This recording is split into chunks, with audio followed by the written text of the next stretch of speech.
So my role is really just to say hello and a word of welcome. The exhibition, Dorothy, writer, sister, friend, opened last Saturday. It's on until the summer of 2022.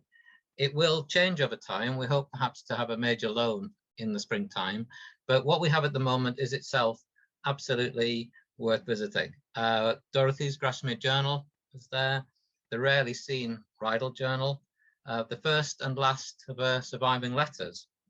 Both, interestingly, have a reference to bed. The first letter that we've got, she was written in bed, and the last letter, which is 1853, she says that yesterday I spent all day in bed. So there's a nice link, as well as having the first and the last. There's accounts of her walks and of her tours. There's her poetry. There's the narrative of George and Sarah Green. So the exhibition shows the best of the manuscripts, and that in itself would be a good exhibition. But what we've also got are a variety of perspectives on Dorothy's life and on her writing, an exploration and a celebration of the life and writing, the pleasure of it, the themes within it. And so tonight we hope to do two things. One is to whet your appetite for the exhibition so that you simply have to visit. And then secondly, we want to create a special evening in itself which shows the writer, sister and friend that was Dorothy Wordsworth. And we're going to do that through the presentations of those who have, if you like, seen and created these different perspectives on Dorothy's life and work.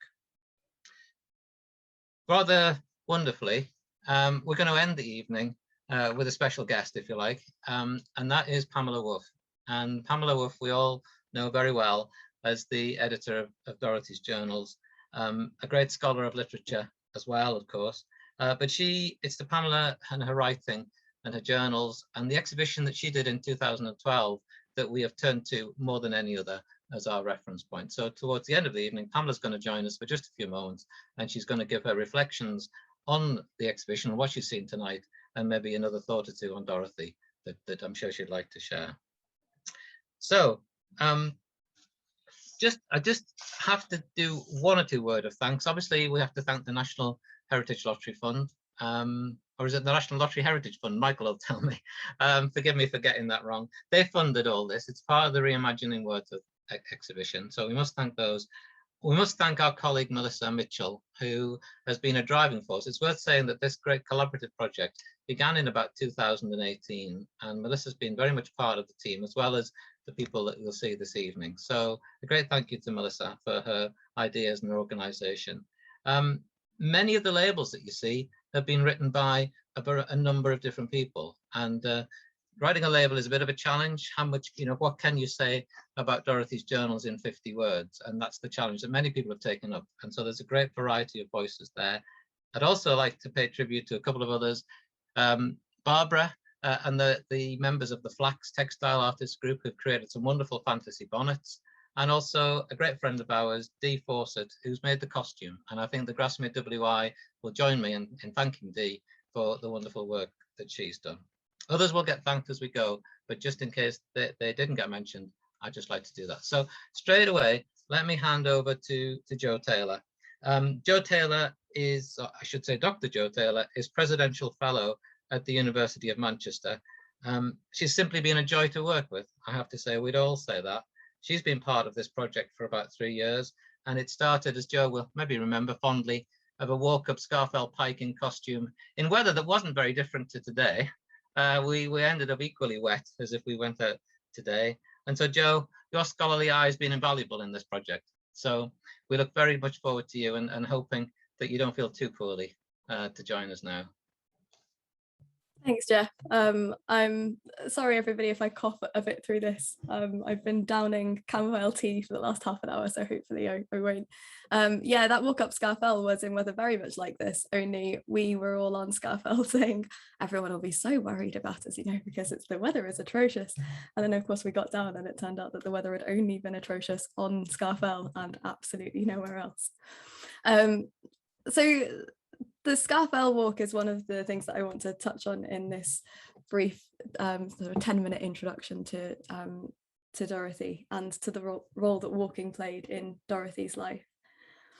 The silhouette that is on the screen now is one of the only surviving images of Dorothy Wordsworth. And I think it's a really deceptively simple image for a really complex woman, someone who subtly but self-consciously rebelled against ideas of what a woman's life should look like, and whose life and writings emphasize the significance, the value, and above all, perhaps the beauty that all of us might discover somewhere between large-scale events and everyday occurrences.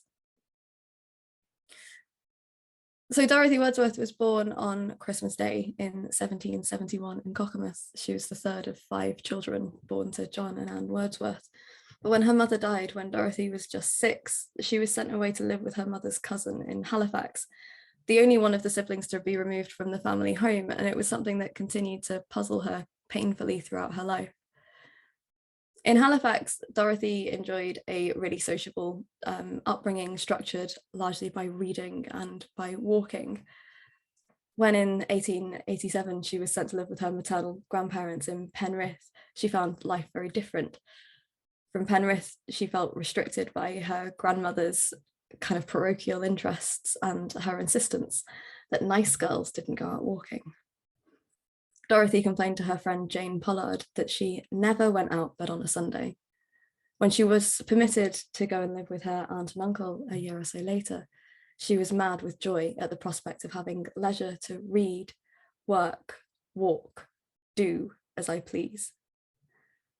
The connection that Dorothy draws even at that early stage, even at that young age, between reading, working and walking was to become really deeply important for her life with William Wordsworth. And this is all, remember, at a historical moment when walking, regardless of gender, was something that was associated with radicalism kind of at best and vagabonding at worst. So the siblings began to develop a shared walking practice and a shared writing practice really early when they reunited in the late 1780s. And Dorothy's letters from that period anticipate her Alfoxden and her Grasmere journals in that they draw out similar connections between certain kinds of walking, close companionship and writing. When William came to visit her in May 1791, Dorothy wrote that they used to walk every morning about 2 hours, and every evening we went into the garden at 4 or 4:30, and used to pace backwards and forwards till 6. So Dorothy recognises this activity, this pacing backwards and forwards, as a distinctive practice. She advised Jane Pollard that unless you have accustomed yourself to this kind of walking, you will have no idea that it can be pleasant, but I assure you, it is most delightful. This is Dorothy's kind of lockdown style of walking, that sort of walking up and down the garden when she was restricted from going anywhere else unaccompanied. And it's a kind of walking that's repeated throughout the Grasmere years. So we quite often find Dorothy in the Grasmere journals walking backwards and forwards with her sister-in-law Mary. And it's a practice that's adopted too by William as a really key part of his compositional practice. He walks backwards and forwards and up and down when he's writing a lot of his poems. So there's this daily walking on the one hand, but on the other, Dorothy became over the course of her life an accomplished long distance walker. The first of her long distance walks was undertaken with William in 1794, when the siblings walked from Kendal in the South Lake District to Keswick in the north. It's safe to say that it's not something that their relatives approved of. Can we have the next slide please, Lex? So this letter is one that Dorothy wrote on April the 21st, 1794, in reply to her aunt, who had complained of Dorothy's rambling about the country on foot in an unprotected situation. Dorothy thanks her aunt for the frankness with which you have expressed your sentiments upon my conduct, and remarks that she is extremely sorry that you should think it so severely to be condemned. But her careful reply refutes every one of her aunt's concerns. She says that she is protected by her brother, that they live simply, they don't waste money, not even on tea. And above all, that there was the good that walking was doing her. Walking, she said, not only procured me infinitely more pleasure than I should have received from sitting in a post-chaise, but was also the means of saving me at least 30 shillings, no small consideration for her financially minded aunt. But more than that, Dorothy concludes that I had rather thought it would have given my friends pleasure to hear that I had courage to make use of the strength with which nature has endowed me. Courage and strength. These become, I think, the watchwords that underpin Dorothy's walking habits.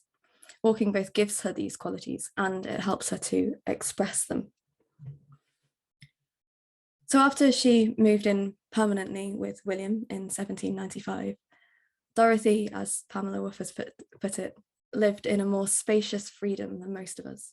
And that was freedom to walk and to write almost as much as she wanted, with comparatively few of the domestic and familial responsibilities that a lot of women then and a lot of women now experience.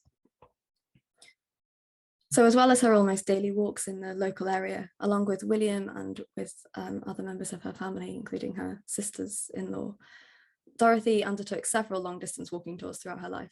One of them, the walking tour of Scotland in 1803, we'll hear more about from Lee in a minute.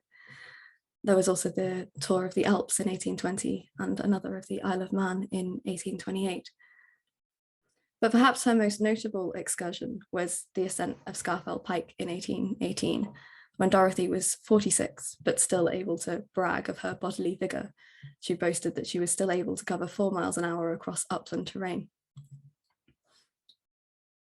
The ascent of Scafell Pike was recorded in a letter. Next slide, please, Lex. This letter, which was later included without any attribution in William Wordsworth's Guide to the District of the Lakes in 1822. The letter is the first record, as far as we know, of a woman undertaking a recreational ascent of Scarfell Pike, and it's actually one of the earliest records at all of a recreational climb of the mountain. The earliest, we think, was undertaken in 1816, and the first detailed map of the area had come out only a few weeks before Dorothy undertook her climb with her friend Mary Barker that October. But after Dorothy's account of the ascent was published, it became a really canonical text for mountaineers headed to the Lake District. And modern routes up Scarfell Pike, as we discovered when we did it a couple of years ago, still reflect the kind of reinscription of Dorothy's path by readers and by walkers. But as well as documenting that feat, the letter's important too, because it draws attention to different ways of reading the mountain. In one moment, Dorothy describes a landscape that seems to stretch out for miles from the summits on which she stands. On some days you can see from Snowdonia in the south right the way up to the Cairngorms in the north. Not maybe on a day like today, but on a nicer day. But at the next minute, Dorothy turns her attention from looking outwards to looking downwards. And she realizes that although the summit of Scafell and Scarfell Pike seem lifeless at first glance, in fact, beauty can be found clinging to the rocks if one looks closely enough. She writes, and this is one of my favourite passages of Dorothy's writing, so any excuse to read it out. She writes, "I ought to have described the last part of our ascent to Scarfell Pike. There not a blade of grass was to be seen, hardly a cushion of moss, and that was parched and brown, and only growing rarely between the huge blocks and stones which cover the summit, and lie in heaps all round to a great distance, like skeletons or bones of the earth not wanted at the creation, and here left to be covered with never-dying lichens, which the clouds and dews nourish, and adorn with the colours of the most vivid and exquisite beauty, and endless in variety."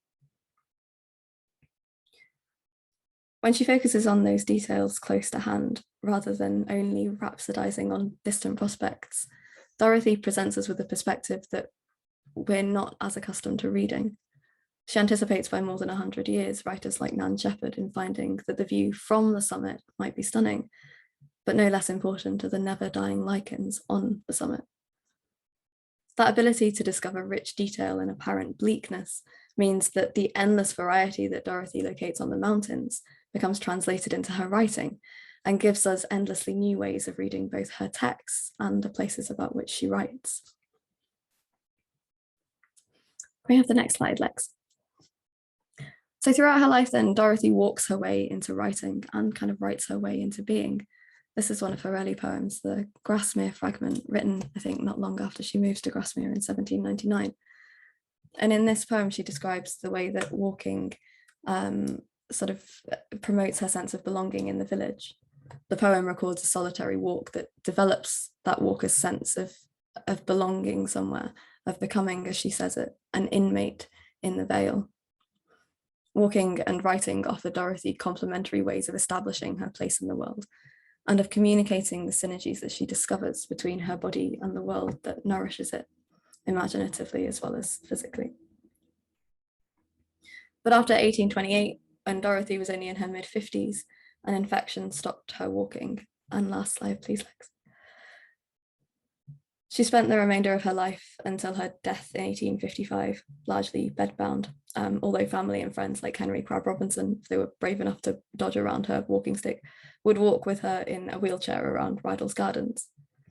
In a late poem, Thoughts on My Sickbed, Dorothy takes up a strain that's familiar from William Wordsworth's I Wandered Lonely as a Cloud, and she writes that sometimes maybe it's all right to be confined. She writes, I felt a power unfelt before, controlling weakness, languor, pain. It bore me to the terrace walk. I trod the hills again. No need of motion or of strength, or even the breathing air. I thought of nature's loveliest scenes, and with memory, I was there. In her vivid writings across her journals, her letters, her travel accounts, and her poetry, Dorothy can transport us there too. And more than that, she can offer a guide towards reading a place that shows how the beauty, the fragility, and the significance of somewhere can be found between the big things and the small, between the familiar and the strange, and between an individual and her unique connection with the world through which she walks. I will stop there. Thank you. And pass back to Jeff. Sorry, Jeff. That was wonderful, Jo. Thank you. One of the lines that we've sort of argued about this exhibition is it's Dorothy's story in her words, and the words are there in the letters and the journals and the travel accounts. You okay? And you've given us a real flavour of them, and particularly with the poems too. There's another poem that is featured with Dorothy, that the night she nearly didn't survive, and so we see the variety of words. And Jo, thank you for giving that great start of the exhibition and overview.